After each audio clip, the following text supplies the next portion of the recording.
What was the scariest we need to leave now gut feeling that you've ever experienced? Story 1. Surfing a fairly secluded reef break, offshore across a channel. This place is in a very southern state of Australia. Overcast weather, but still an amazing day for waves. I was surfing with only one other guy. We were trading waves and getting to know each other in between sets. I asked what he did for a living, and he said he was a marine biologist. We'd both recently moved to the area and were new to surfing it as well. Despite it being extremely good surf, after 40 minutes he said, "I don't like this. Something feels off. I feel like I'm being watched. Like I'm bait." I didn't want to leave, as it was excellent surf, but this guy was a marine biologist, so I took his instinct as a sign to play it safe. We paddled back across the deep channel together as quickly as we could, without panicking, and walked the 15-minute trek back to the car park, talking casually the whole way. I got his mobile number for future surfs together, given how small town it is here, and not knowing anyone. We noticed a 15-foot inflatable boat pull up near the reef and hang around for a bit, but didn't think much of it. Later that night, while looking at my social media, I read about 3 fishermen who had been at the same location we were that morning, at the same time. As they pulled up to check their cray pots on the beach side of the reef, they were circled twice by a great white shark that was as big as their boat. That guy most likely saved me from a terrifying experience that day. I messaged him with the link to the Facebook page with the comments about what had happened. I had chills running through my body for a good 20 minutes. He was adamant that he felt the presence of something, and he was right. Story 2. Viewing a flat that didn't exist. Not my story, but one my mum told me from her 20s when she was living and working in London, UK. I'll do my best to retell it. Also, I'm dyslexic, so apologies in advance for grammar. This story always gives me the creeps when I think about it. So back in her 20s, my mum was living in London and looking to move into a slightly bigger place. She'd found a really good price for a flat slightly outside the area she was hoping for. She called the agent to book a viewing, and that's when things turned odd. The person booking the viewing started asking strange requests and questions, such as to bring her passport, her age, race, and physical appearance. He asked whether she would be coming alone, and if she had a car or would be taking the bus. He was very persistent that she should arrive by bus, explaining that it was a straight road down from the bus stop to the apartment block. Obviously quite unnerved by this call, but still interested, because the flat looked ideal, she and my dad, who were dating at the time, decided to check the exterior and surrounding area. The day before the viewing, they drove there, first passing the bus stop he had told her to arrive via. From the bus stop, there was about 150 to 200 meters of derelict wasteland that she would have to walk past to get to the flat. And standing at the end of the street, where this apartment block was supposed to be, was a huge abandoned building. Smashed, broken windows, graffiti, no entry signs, the works.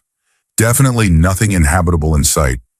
Still, when she tells this story today, you can see how much it, rightfully, shook her.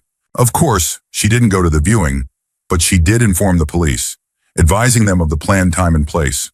From what she saw and from following up with them, they didn't seem to take this tip seriously, and little was done. A couple of years later, while in a pub with some friends, she got chatting with a guy she had just met through mutual friends that night. He was in the police, and through conversation, her story came up. He said that the area at the time of her viewing had a major human trafficking issue. Still gives me chills. Story 3. When I was about 8, in 1985, an old El Camino pulled up alongside my friend and me, with a man saying he knew my mom. He did know her name, but something felt off, so I grabbed my friend and ran. When we told my mom, she went pale and called the police. Turns out this guy thought my mom had taken his job at the steel mill she worked at during that time and wanted to hurt her. He already had a warrant out for nearly hurting his wife that same morning. When I was 16, my mom had a terrible feeling about an outing some friends and I were planning. In hindsight, it was a bad idea to go anyway, but I did. Long story short, there was a car accident. My 2 best friends passed away, and I nearly did too. It'll be 30 years this November, and I still regret getting in that car every day. My friends might still be alive if I hadn't. My mom had that mama instinct. She still does. More recently, I was at our other house in the countryside with my oldest son, his wife, and their kids. There was a break in the storms, and my son decided to go home instead of staying the night. I was filled with dread at the thought of them driving home so late, since we were dealing with intermittent but severe storms. I was so overwhelmed that I started crying and begging them not to leave. Thankfully, they agreed. We all started home the next morning, with them following me and my husband. We came upon a stretch of road that we knew had no lights at night and saw police barricading a washed-out bridge and cranes retrieving cars. We all got out to ask the officers what had happened. Apparently, several cars had kept going, not realizing the bridge was out. The lone survivor in the first car had told police they went off the bridge around 9:30 p.m. That's about the time my son had wanted to leave. My husband just looked at me, and my son hugged me extra tight because he knew what could have happened. Story 4. After graduating undergrad, I was working as a caseworker for individuals with developmental disabilities and got assigned a new case involving a young man with autism and severe behavioral concerns. I met him at his grandmother's house, as she had custody of him since his parents weren't around. I believe his mother was in prison. The young man was probably about 6'0" and weighed around 250 pounds, but had the developmental capacity of a 5-year-old with a very quick temper. The house he was living in was completely trashed, and the only piece of furniture not destroyed was an oversized beanbag chair in the living room. His grandmother had given up trying to send him to school because he would completely destroy the place if forced to go. She wasn't exactly easy to deal with either, but I felt for her and wanted to help. During one of the meetings I had with him, the young man and his grandmother seemed especially tense. He was pacing around the room and hitting the walls. After about an hour of trying to make progress and realizing it just wasn't going to happen that day, which happens in this line of work, I decided to end the visit. The young man was becoming more and more agitated. His grandmother was annoyed that I'd have to come back again, but we scheduled for about a week out, and I left my business card with a reminder of the appointment. I left town to return to my home state for a few days. When I got back, I was called into my supervisor's office. Apparently, the night I left, the young man had a complete breakdown and harmed his grandmother fatally. No one noticed until he came wandering outside after a day or two, covered in blood. I probably missed it all by less than 3 hours. Story 5. My little sister and I went camping in the woods very close to our house when we were kids. We'd seen this bald man with a blue shirt and a dog walking around, which wasn't unusual for the area. People often walked there, and we'd usually say hello. But for some reason, I got this tight feeling in my chest, and my sister must have too, because we both gave each other a look. I don't know what made me do it. This was very out of character for me, but I took a photo of the back of him as he was walking away. A while later, we saw the same man again near the lake. He came over and asked about the tent we were carrying, where we'd be setting up, and if we were camping with our dad. We said yes, that we were just about to meet him. A lie. We must have had another moment of shared intuition because we walked up a fork in the path until we were out of view, then quickly jumped down a hidden path behind some bushes and waited quietly on a parallel trail. The man had watched us walk off, pretended to play with his dog until he could no longer see us, then turned around and ran up the trail after us. Thankfully, he didn't see us hidden in the bushes and continued up the path where he assumed we'd gone. We decided camping was a bad idea and went straight home. That evening, our mom showed us a post in the local residents group. It was a photo of the same bald man trying to break into someone's house. Apparently, he had been walking around trying front doors and claimed to be a repairman when confronted.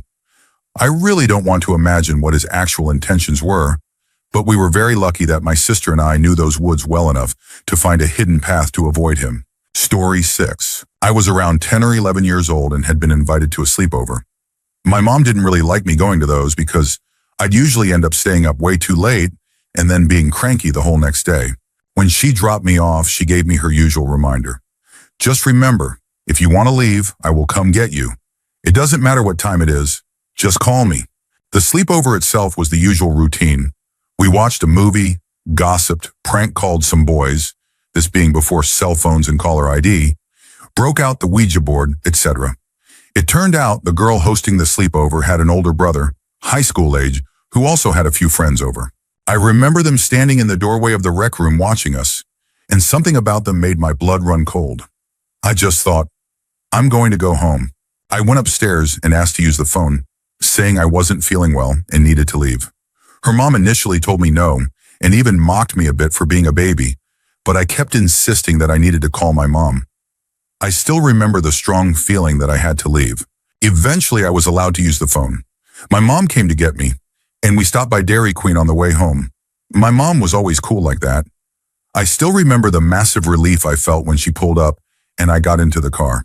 Years later, I found out that the brother and/or his friends had inappropriately touched some of the girls at the sleepover while they were asleep. No one reported it at the time, and it took years for the girls to compare stories and realize they weren't alone. I feel awful that happened to them, but I'm still glad I listened to my instincts and got out of there. Story 7. Back in 2019, my husband, our two girls aged 6 and 9, and I were on a road trip in the South. We had booked an apartment in Atlanta through Airbnb without knowing anything about the neighborhood. It turned out to be bad, really sketchy, with a lot of unsettling people hanging around. We went into the apartment, and immediately my 6-year-old said, "I don't like it here." The door didn't lock properly. The beds were dirty, there was rotting food in the fridge, and the bathroom looked like it hadn't been cleaned in ages. My husband called the owner, who was furious and refused to give us a refund. To de-escalate the situation, my husband offered not to leave a negative review if we could just get our money back. The owner agreed, but asked us to wait for him so they could talk about it in person. As soon as he hung up, I told my husband that we needed to leave now. We rushed to the car, and as we pulled out of the parking garage, we saw the owner driving up with 4 friends. He didn't see us, and we bolted out of there. We ended up at a hotel on the 14th floor. Didn't even feel safe at street level. Story 8. I was 12 at the time, and my favorite thing in the world was spending the night at my grandma's house. We lived in a remote area, and my grandma lived closer to the nearest town. Thursday night was grandma's night. I felt something off one Thursday and asked my mom if I could stay home instead with her and my dad. They reluctantly agreed. I went home, watched some TV, and went to bed. My bedroom was next to the living room. I wasn't really asleep when I heard my mom keep saying my dad's name over and over with a hint of panic. I peeked into the living room, and my dad was on the couch with his head tilted back, snoring loudly, which wasn't unusual. But my mom was beside him, shaking him and trying to wake him. She yelled at me to go back to bed. I didn't, obviously. I went to their bedroom to call 911. I told the dispatcher my dad was asleep and my mom couldn't wake him up. Eventually, the phone call went to the living room, and my mom talked to the dispatcher. They sent an ambulance to the middle of nowhere. My dad had taken a bottle of diazepam in an attempt to end his life. I remember sitting on the floor holding his hand and repeating over and over that I loved him. The ambulance came and took him to the hospital, lights and sirens all the way. We didn't know what had happened until a day or so later, and that's when our world changed. I'm very sure that if I hadn't called 911 that night, my dad wouldn't have made it. And it probably would have broken my mom too. And I still have no idea why I didn't want to go to my grandma's that night. I just had a feeling I needed to be home. Story 9. When I was in middle school, there were reports of a man driving around neighborhoods near our old elementary school trying to talk to girls and lure them into his car. We lived in one of those neighborhoods. One day after school, my friend and I were skateboarding when we saw a car matching the description following some younger girls we knew. We rode up to them and asked if everything was okay. The guy told us to go away, and the girls said he wouldn't leave them alone.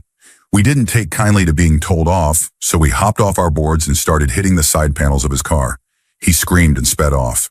We told our parents and a family friend, who was a detective at the time, what had happened and what we had done. Within 24 hours, the police had found his car because of the damage and arrested the guy. Story 10. I stopped by a friend's house to watch a ball game. He, his wife, and I were just relaxing when someone knocked on the door. It was the middle of the afternoon. He opened it, expecting others might come by. I heard him greeting someone. It was his brother, whom I had never met but had heard about. Very sketchy-looking guy. Rotted teeth, thin, long, greasy hair. My friend had told me he had a brother with a serious drug problem. They chatted about nothing in particular, and then the guy got a call on his cell.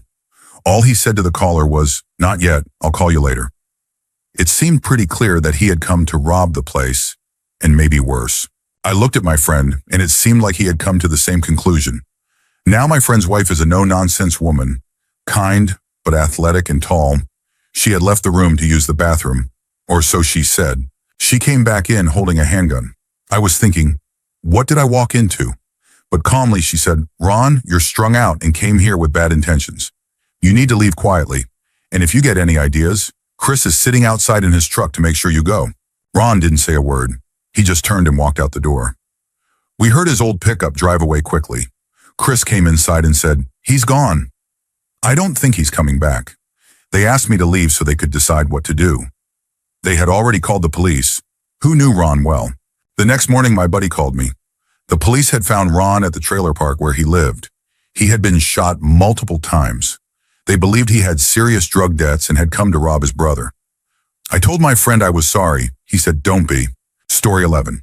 When we were in our teens, my sister and I were walking our dog in our local forest area, very close to our childhood home. We were about to leave and had just clipped our dog back on the leash when a lady appeared out of nowhere and started chatting with us. She was odd. She told us her dog would love some socialization with our dog and asked if we could come back with her for 5 minutes. What I hadn't noticed, but my sister had, was that her dog was nowhere to be seen. The woman was almost herding us back toward the forest when, unbeknownst to me, my sister spotted a van out of the corner of her eye. I was still completely unaware at this point.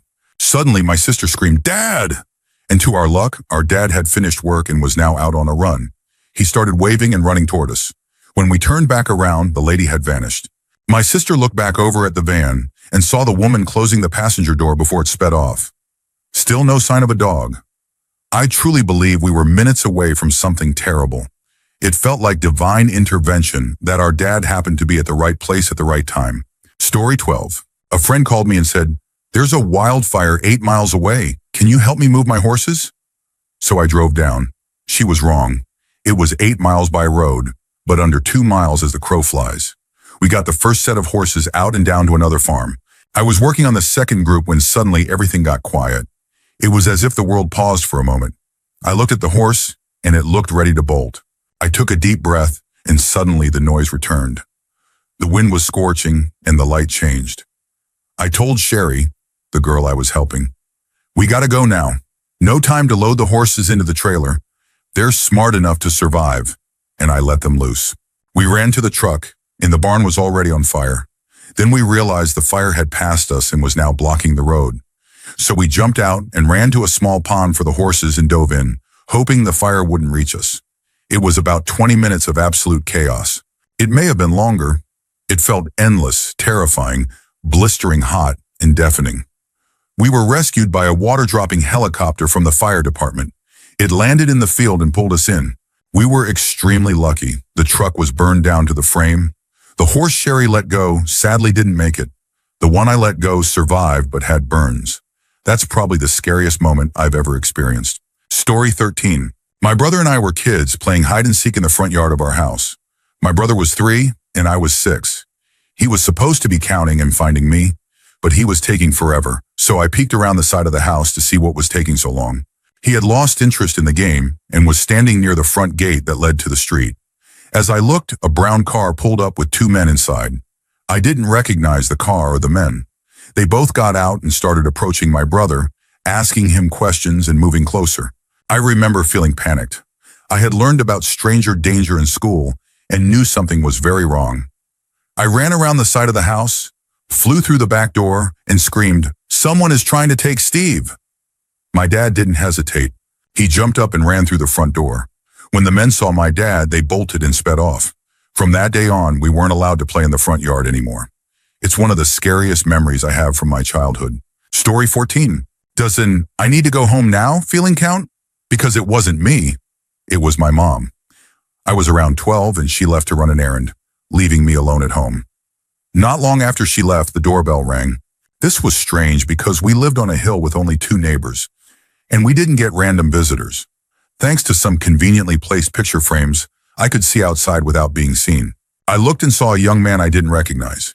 He was wearing a t-shirt and jeans, and something about him just felt off. So I stayed quiet and waited for him to leave. But he didn't. He lingered and started smoking. Again, this was an isolated hill. I was alone, and now I was getting nervous. I went and hid, planning to wait for my mom to come home, except she had just left and had a few errands to run. I couldn't reach the phone without being seen. As I was trying to figure out what to do, my mom came home. She ran inside and asked if I was okay. Apparently, she got a sudden urge to come home. Immediately. She hadn't even started her errands, but turned around and came straight back. She found the man still in our yard and asked him what he needed. He mumbled something vague about looking for someone, and my mom told him to leave. She said he was acting really strangely and made her feel uneasy. To this day, I have no idea what he wanted, or how my mom knew to come home. But I'm very, very thankful she did. Story 15. When I was a little boy back in the early 70s, we lived on a small hobby farm in central New Jersey. One night there was a huge storm with thunder and lightning. We were gathered in the family room when there was the loudest crack I'd ever heard in my short life, accompanied by a blinding flash of light. The power didn't go out, but the light bulb in the floor lamp next to the chair where my father had been sitting moments before exploded into hundreds of tiny shards. There was the acrid smell of an electrical fire, but it wasn't coming from the lamp. I asked my father, "Is the house on fire?" "Yes," he bellowed back at me. I started running for the door, but he grabbed my arm and yelled, "Don't move!" I was terrified and, in my 5-year-old mind, thought I was about to perish with my parents in a fire we could easily have run out of. I became hysterical. My dad released his hold on me, but my mom grabbed me as I again tried to run for a door. "I said stay put!" my dad shouted. I started sobbing that we were all going to die and yelled something back at my dad that he was going to get us all hurt. He didn't take it well. What I didn't understand at the time, and not until many years later, was that the house was clad in aluminum siding. My dad was an electrical engineer and understood that if the house had sustained a direct lightning strike, it would have become a huge capacitor that would discharge tens of thousands of volts through any watery, ion-filled human that contacted both the house and the wet ground just outside the door. As it turned out, the hit wasn't direct. Lightning had struck a huge maple at the back of our sheep paddock about 200 feet from the house. I went out the next day with my mom to explore and still remember seeing the remnants of the exploded tree scattered across the entire paddock. The fragments were bone white, bleached by the sap having been boiled out the instant the lightning struck. And the burning smell inside? It was an electric shaver my grandmother had given my father the previous Christmas.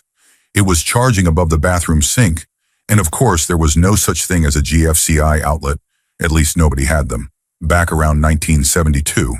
Story 16. I was freshly married in my early 20s, living in Fallbrook, California. My husband, now ex, was a Marine and was at work while I was driving home from visiting family further south. In order to get into Fallbrook, you have to travel along a long, dark, and winding road called Mission Road. It was already a super dark night, around 11 p.m., and a little foggy as well. I was slowing down and coming around a slight bend in the road when all of a sudden the hair on my neck stood up, and I felt incredibly anxious. About 5 seconds later, a young woman jumped out of the brush directly ahead of me, maybe 50 feet away, on the left-hand side of the road, waving her arms in the air and gesturing frantically for me to pull over. I swerved a bit to the right, slowing down even further, but I did not stop. She looked young, maybe early 20s or even late teens, and a little dirty, and I was immediately conflicted over whether to continue driving. But something told me not to stop under any circumstances. I got further up the road, slowed a little more, and dialed 911 with one shaky hand. The dispatcher said she'd send someone to check, but encouraged me not to feel bad. Apparently, there had already been calls about this girl over the last hour, and police had been unable to locate her during follow-ups. I heard a few weeks later about some carjacking and robbery attempts in the area. I was very relieved I trusted my instincts that night. Story 17. I was at a family gathering, basically a reunion, but just for family within reasonable driving distance. Probably 30 people altogether.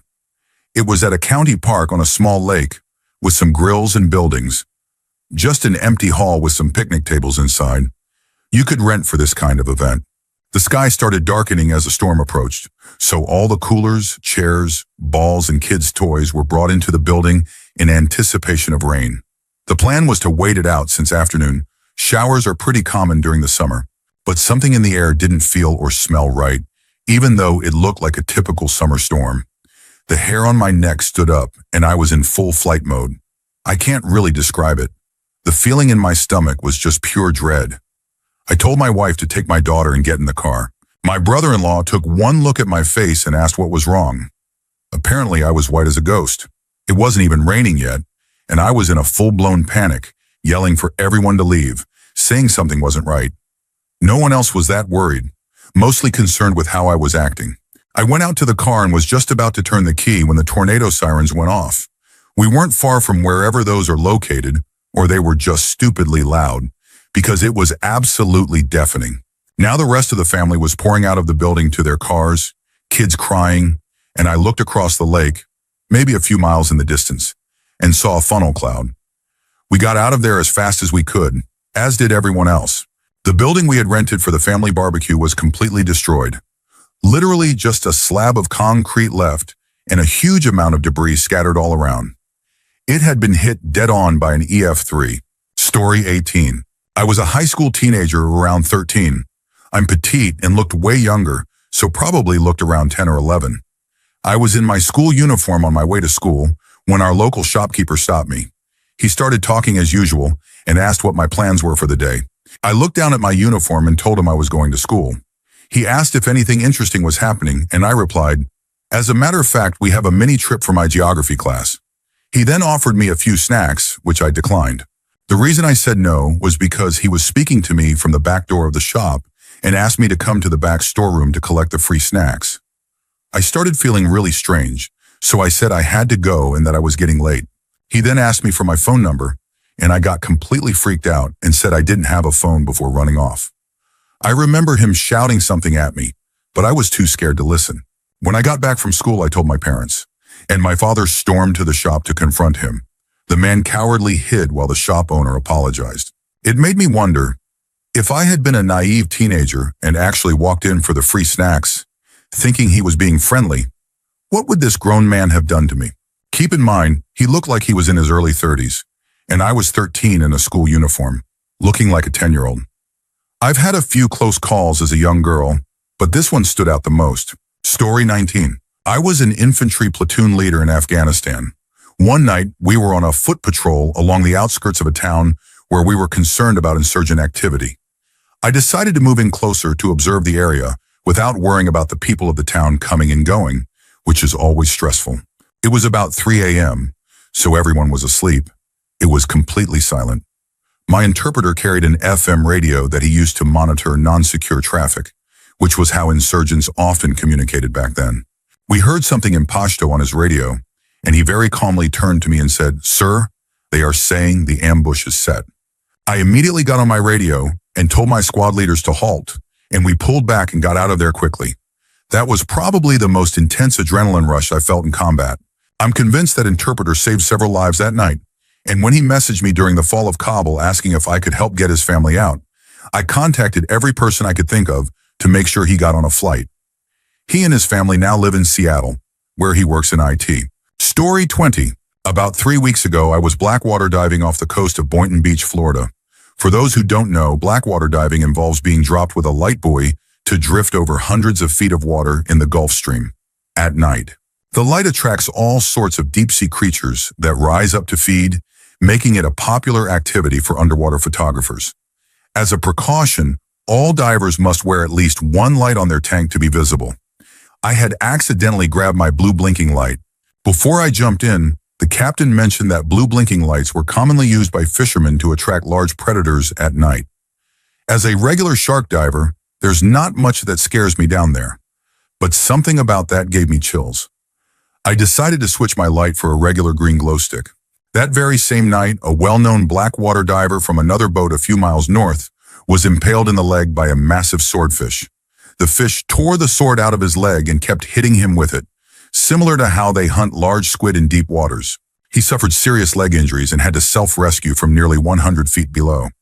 No idea if he'll ever walk again, let alone dive.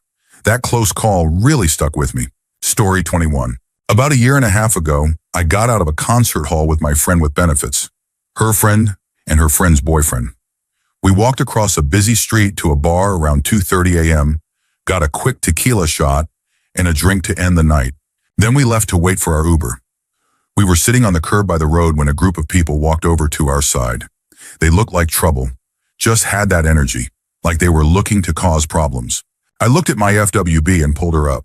She gave me a confused look at first, then saw the "we need to leave now" look in my eyes. She turned around and told the others, "We're going."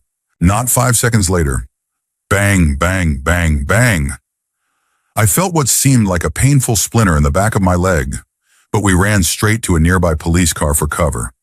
Turns out a bullet hit the exact spot on the curb where we had been sitting, and a fragment lodged in my calf. It wasn't even aimed at us, just a wild shot. Tragically, someone lost their life that night. My gut instinct might have saved one of us from becoming collateral damage. The only reason I realized there was stone embedded in my leg and not just a pulled muscle was because an officer noticed blood running down and thought I'd been shot. A quick statement and ER visit to get a marble-sized shard of concrete removed, while absolutely exhausted and still buzzing from the night, and I was on my way home by 6 a.m. I didn't fully process what happened until I got home and thought, holy crap, I can't believe I'm alive right now. Story 22. I'm a teenage girl who worked at a restaurant pizza shop. I was harassed by these two men one weekend who were totally intoxicated, so they were kicked out. The following weekend, they returned and tried to sit next to me at the counter connected to the bar, but they couldn't, so they chose a table across from me and moved both their seats to stare directly at me. They would only order from my counter instead of our waitresses, stared at me constantly, made jokes about harming a girl, and just generally freaked me out. I ended up going to our upstairs employees-only section to fold boxes. I was up there alone, down a hallway where nobody would hear me.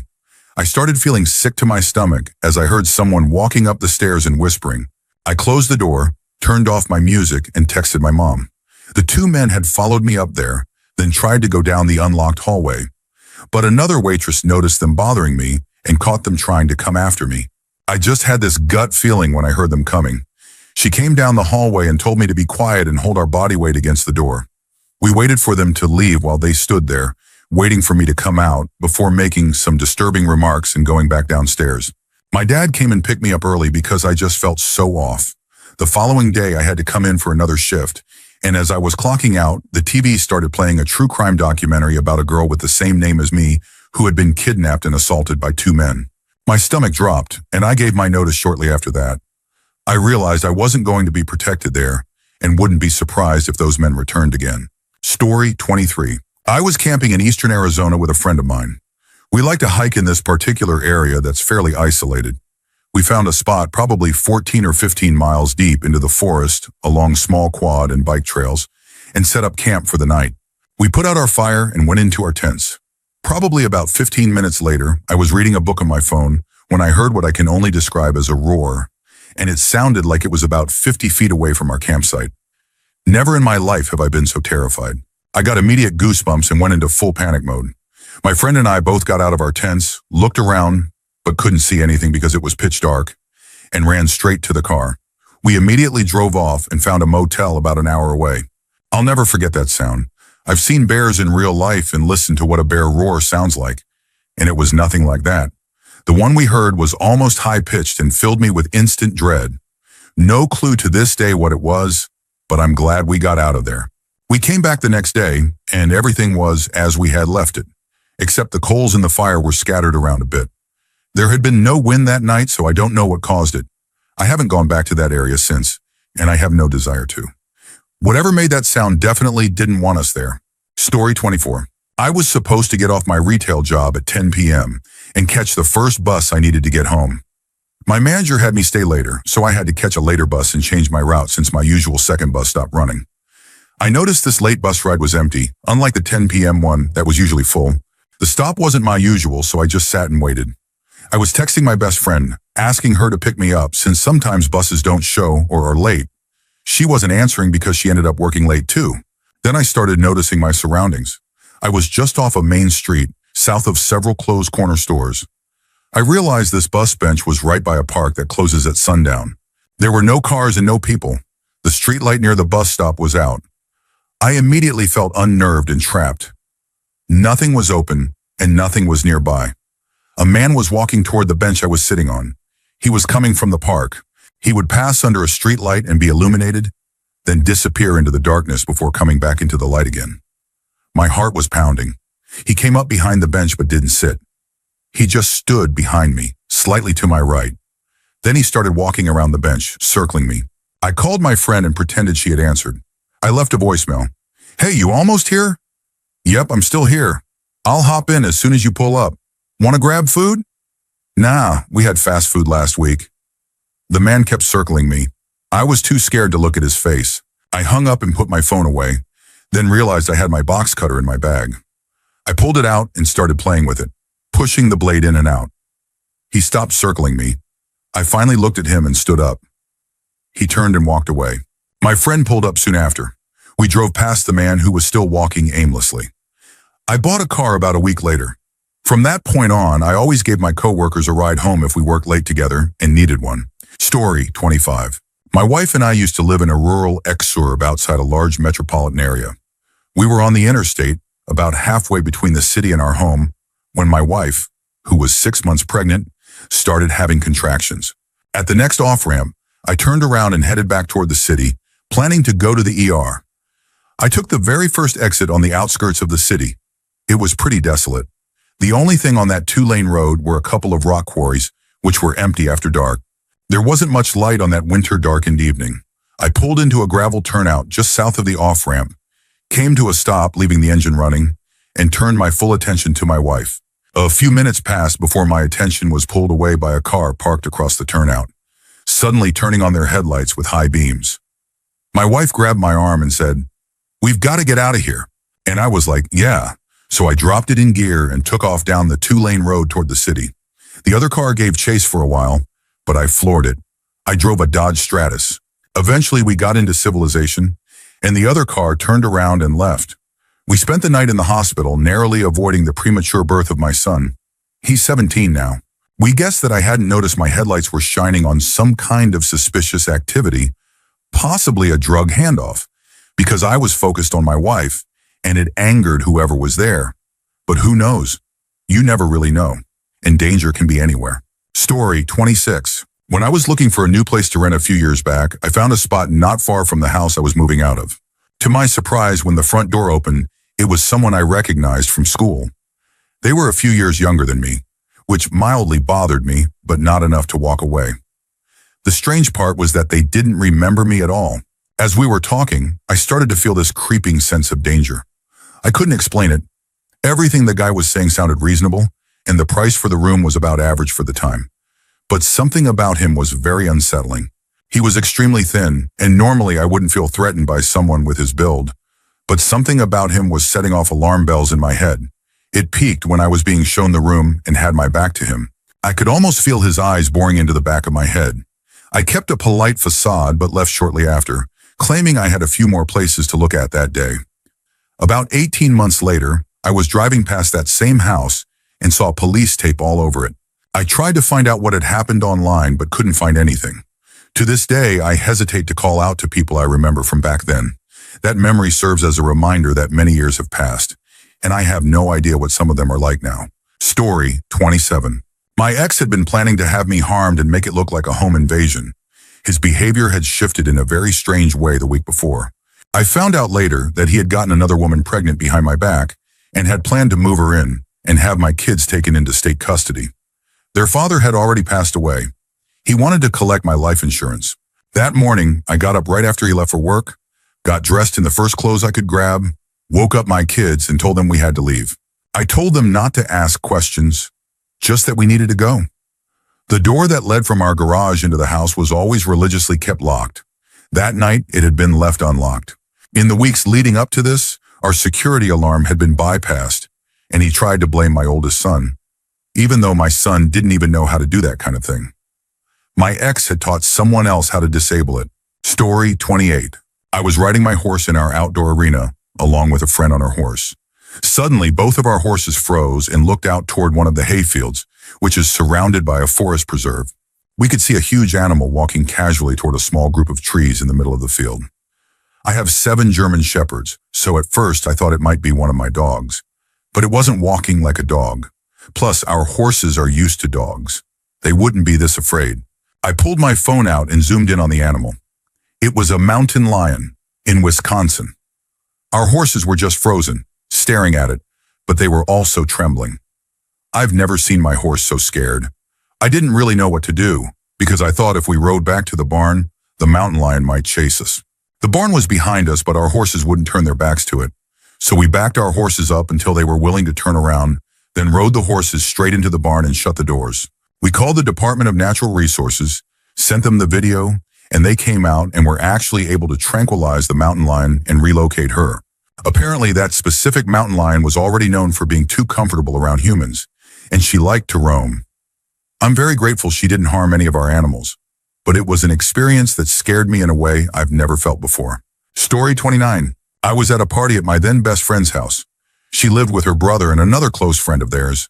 They invited a good number of people, around 50, but they were all people that we knew. It was a lot of fun. People were outside playing games or inside mingling, making food, etc. A few hours later, I came into the house after playing a few rounds of beer pong and cornhole outside.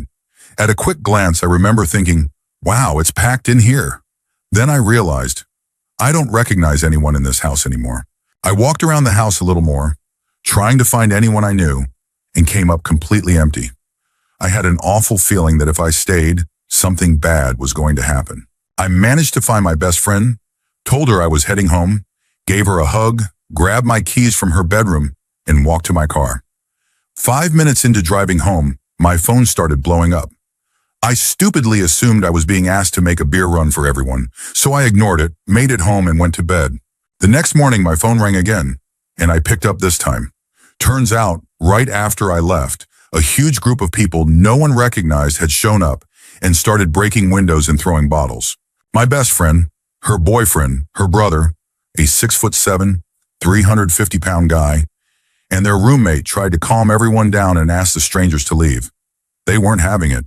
Among the group of strangers was a group of girls, I'm assuming girlfriends or acquaintances, who grabbed my best friend by the hair, dragged her into the front yard, and attacked her. Her boyfriend tried to run out to help, but the men grabbed him and tried to beat him up too. Her brother grabbed two of the attackers off her boyfriend and threw them into some rocks. Then two of the strangers pulled out weapons and began firing. One round hit her boyfriend in the head, thankfully just grazing the side. Another hit a neighboring home, and another bounced off something and hit one of the girls who was attacking my friend. Everyone inside the house ran. Then the strangers fled too, leaving my friends in the yard. My best friend had many bruises, a bald patch from her hair being pulled out, and bruised ribs. Her boyfriend was treated for the graze wound, and her brother had some scratches. Their roommate had bruises from people trying to escape in the chaos. To this day, 8 years later, we still don't know who those people were. No one ever came forward, and the police didn't have enough evidence to make any arrests. Story 30. I was a dirty punk rock kid who listened to punk rock. I went to a show in NYC in Tompkins Square Park when I was about 17 or 18. My friends and I were talking to this Eastern European punk we met. I'll call him Ivan, because I don't remember his name, but it was something along those lines. Ivan was tall, lanky, and seemed soft, like someone who was in over his head. He said he was really excited to be at an American punk rock show. He seemed innocent and too kind, trusting and friendly for a rough show like this. My friends pointed out a white supremacist skinhead and said to be careful, that the guy was dangerous. Think, a big guy covered in tattoos. Ivan overheard and said, "We don't like people like that in my country." We said we didn't either. We just wanted to stay aware of where he was and keep our distance. The band started playing, and I kept an eye on the guy. The show ended. It had been a good time overall. And as the crowd cleared out, we saw Ivan approaching the guy. That's when I got the feeling. I said, "We gotta go." But everyone else froze and didn't move. I was wrong about Ivan. He walked right up to that guy, said something, got a response, and then immediately started fighting. He brought the guy to the ground and kept going. Then he picked up a city trash can and slammed it down on him repeatedly. Passers-by said they were calling the police, and I said, "I don't think they'll be here quick enough." I physically grabbed my friends and didn't stop until we were on the train. It was a terrifying experience. Everyone else froze. I saw just how wrong I was about who the most dangerous person in that crowd actually was. I have no idea what happened to Ivan, but I'm pretty sure I know what happened to the man he confronted. Story 31. We were driving back from an impromptu family vacation. My husband and I were both driving cars. Too many people, not enough alert drivers, and I was following him. We were in the left lane passing a truck when I suddenly had an overwhelming feeling that we needed to slow way down and move over immediately. I called him and told him we needed to get over, go slower than the truck, and turn our hazard lights on. He thought I was being a little paranoid, but he's learned to trust my gut feelings, so he did it. Suddenly, we ran into a freak ice storm. The truck slid off the road, the car that had passed us on the left slid into oncoming traffic, and 3 other cars behind us proceeded to slide off the road. There was a big dip on the side of the road, and one of the cars even tipped over. We somehow came through it all unscathed and made it home safely. Another time, I was driving to work and was behind a work van with ladders on top. It wasn't particularly busy on the highway, but someone was driving fairly close behind me. I got a horrible feeling that I needed to move over right away. I changed lanes about 15 seconds before one of the ladders flew off the van. It hit the road right next to me, and the car that was behind me ran over it slightly, but luckily wasn't seriously damaged. I've had this feeling several times in my life and have even canceled entire vacations because of it. I don't know if anything would have happened on those other occasions, but I truly believe I've avoided some serious trouble thanks to it. Story 32. I was walking in Miami during the daytime with two friends. I was 19 at the time. It's important to note that both of them are small in stature. We were stopped by a guy who tried to ask me out for a drink. Fine, it happens. I declined, but he became very insistent. He had a strange, intense look in his eyes, and when he shook all of our hands, his grip was uncomfortably strong. The whole interaction felt off. It wasn't just regular catcalling. He stared at all of us and said, "All of you look interesting, especially her," while pointing at me. We were finally able to walk away and kept moving, but something about it made all the hairs on our necks stand up. A couple of hours later, we had decided to stick to a more crowded area. We came back to my car, and there was another man circling it with a cigarette in his mouth, checking out the tires. We waited from a distance until he walked away, then rushed into the car and left. We had originally planned to go to the beach that day, but after everything, the mall felt like a safer option. About a week later, I saw a post warning that Miami had seen a recent influx in human trafficking activity, and people were being told to stay alert. Turns out we were unknowingly in the middle of one of the districts affected that day. Story 33. In 2012, I drove across the country from Philly to LA with a good friend of mine. I'm a big guy and she's a smaller woman. Just for context, we camped the whole way out. The plan was to get to LA, drop her off at her new apartment, and then I'd fly home. She couldn't move in until Wednesday morning, and we arrived outside of LA on Tuesday evening. We didn't have money for hotels, so we decided to camp in Angeles National Forest. I don't know why, but I had a weird feeling about camping that close to a major city. The vibe felt off, but we got there, set up before dark, and ate dinner. My friend asked, "If you could see any animal tonight, what would you want to see?" And I swear I said, "Not a person." When we arrived, there was only one other campsite in the area, around the bend from us. We saw the guy camping there. Anyway, we went to sleep. At some point in the night, I woke up. There was a flashlight shining around our tent. I figured another camper had arrived after we fell asleep. Then I heard a man's voice, clear as day, right outside the tent. "Who's in there? Who's in that tent?" My friend woke up too and said, "Hello?" So I knew I wasn't imagining it. We both called out, asking who it was, but got no answer. We didn't hear footsteps walking away or see the flashlight again. I started panicking. Why would someone come up to our tent in the middle of the night? I grabbed my headlamp and my knife, unzipped the tent, and jumped out quickly, in case someone was waiting. But no one was there. I looked everywhere, nothing. No other campsites in sight. My friend said we should try to go back to sleep, but I was too freaked out. It was 4 a.m. and raining. I told her we needed to leave right then. She said I was scaring her, and I said, "Good." We threw everything in the car, all wet and crumpled, and got out of there. On the road out of the campsite, we saw what I assumed was the guy. He wasn't the same man from the other campsite, just some random person walking back toward our site. I cracked the window as we passed and said, "Dude, what the heck?" All he said was, "Sorry for freaking you guys out," and kept walking back in the direction we had just left. We booked it to Santa Monica because we had no idea what else to do. I still have no clue why he did that, but it scared me more than anything.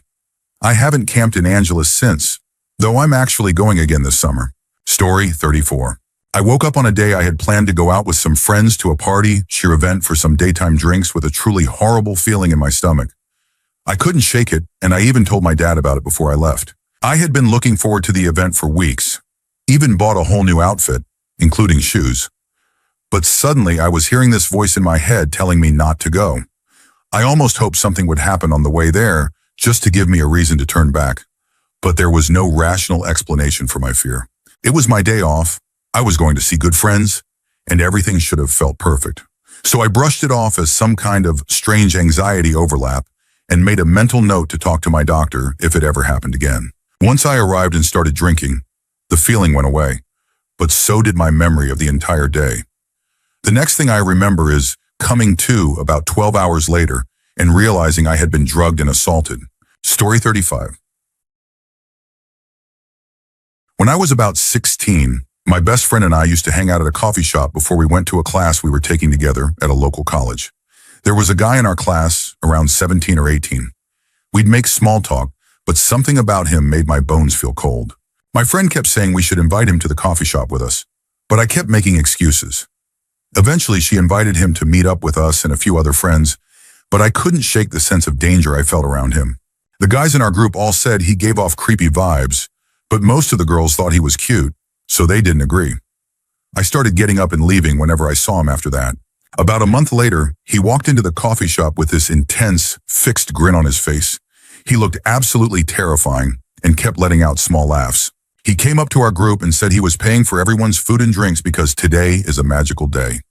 I was really unsettled, so I made an excuse, left, and went home. The next day, his photo was in the newspaper. It was a selfie. Him grinning and pointing at the police station behind him. Right after he had lunch and a drink with my friend group, he walked over to the police station and turned himself in. That morning, he had taken the lives of both his parents. Story 36. I was 22, had just split from the father of my kids, and had spent the day visiting family. When the kids and I got home, the house was dark. I parked the car in the garage and left my two youngest in their car seats while I quickly ran inside to use the bathroom. I sent my oldest upstairs. The living room, kitchen, and bedrooms were all on the second floor of this old beach house, to turn on the lights and get into pajamas. As I walked through the hall downstairs, rushing to the bathroom, I sat in the dark and suddenly smelled cigarettes. All the windows were shut. I looked around, trying to figure out where the smell was coming from. I peeked around the corner and saw that the door to the yard was open, and there was a burning cigarette on the floor. That's when I knew someone was in my house. I didn't know where exactly, and I had just sent my kid upstairs into the dark alone. I ran like lightning to the stairs and shouted, "Get down here now!" The silence that followed made my blood run cold. I didn't know whether to run upstairs or back to the car to protect the other kids. After a moment, my oldest came racing downstairs and we all got into the car and locked the doors. I called the police, and within minutes, 7 police cars showed up, armed with riot gear. It turned out my ex had broken in while we were gone and left the door open. A homeless person had entered afterward. The house was completely trashed, everything damaged. My son had taken a while to come downstairs because he saw the mess and didn't know what had happened. We moved out the next day. Story 37. I've had a few experiences over the years. One that stands out was when I was in the woods with my 1-year-old, picking up pine cones. It was about 4 p.m. on a summer day, still light and warm. Suddenly, this overwhelming feeling of dread, fear, and being watched came over me. I scooped him up and ran. The next day, a local mother posted in our community Facebook group that she and her 2 young daughters had been aggressively approached by someone in the woods. That encounter haunted me. Another time, I was heavily pregnant and had attended a hen party just for the dinner portion before planning to head home. I was about to call a taxi when the bride insisted that the limo she'd rented should drop me off. I thought it would be a fun surprise for my husband to see me come home in a limo, so I agreed. The driver seemed fine, chatty and polite, but as we were heading home, he started detouring toward the docks, eventually pulling into a very sketchy-looking parking area. He didn't say a word. I immediately called my husband and very loudly told him where I was and that I'd be home in 10 minutes. The driver then made some excuse about needing to pick something up from a friend, disappeared for 5 minutes, and then drove me home. I'm convinced he had bad intentions. To this day, the regret, fear, and feeling of being completely vulnerable still linger. Ladies, we are never fully safe. Never assume you are. Story 38. My husband, child, and I live out in the middle of nowhere on a plot of land that's about 100 acres. I'd say probably 95 of those acres are wilderness, with ATV and hiking trails that we, and several previous owners, created by exploring. We use that land for camping, hiking, and hunting. We like to find a spot, clear it a bit, and camp overnight. There's so much space that we've never stayed in the same place twice. We've seen some kill sites, both old and fresh, lots of animal tracks, places where deer bed down, etc. I've even spent a lot of time hiking solo while the kid is at school and my husband is at work. Whether alone or with the family, we always carry a firearm for protection. A few weeks ago, we decided to load up our camping gear and start a new trail. We mark the trails we create with spray paint on trees. We were pretty far into the woods, having hiked for almost an hour, when the atmosphere suddenly changed. I'm not sure who noticed it first, but my husband, who was leading the 3 of us, turned around and gave me a concerned look. The birds had stopped chirping, the insects were quiet. There were no sounds around us. In the woods, complete silence is rarely a good sign. We continued on, hyper-aware of our surroundings, while our kid happily kept talking. We came to a stream that marks the midway point of our property. We stopped for a few minutes, my husband and I locked in a silent stare. We both felt something was wrong, but didn't want to scare our daughter.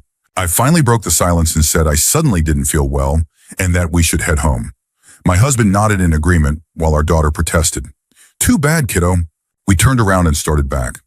After going a few hundred yards, still in that eerie silence, I looked to my right and saw someone crouched down in a ghillie suit, about 150 feet off our trail.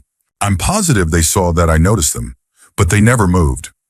I cleared my throat to get my husband's attention, and when he looked back, I placed my hand on the gun in the holster on my hip. That prompted him to adjust his rifle. I sped up and we hurried back home. I told my husband everything once we were inside. We called the police to report the trespasser. A report was filed, and we were told to call again if we saw anything else. A few days later, my husband and I went out alone and set up a bunch of deer cams. We stayed away from the woods for about a week.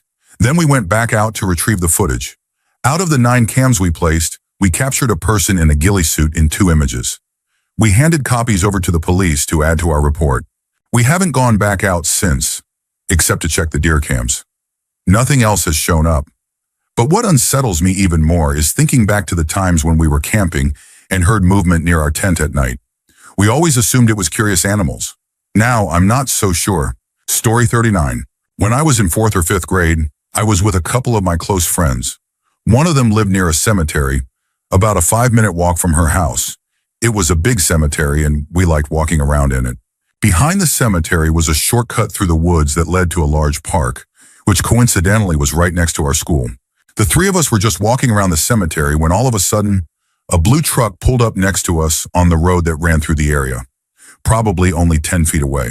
I could see 2 men inside and they were just staring at us. I instantly got this gut feeling that something was very wrong and told my friends, "We need to go now." It's a little hard to explain, but right before the shortcut into the woods is a fence with a cutout that leads into a field of grass and a hill. That hill leads into the neighborhood where my other friend lived.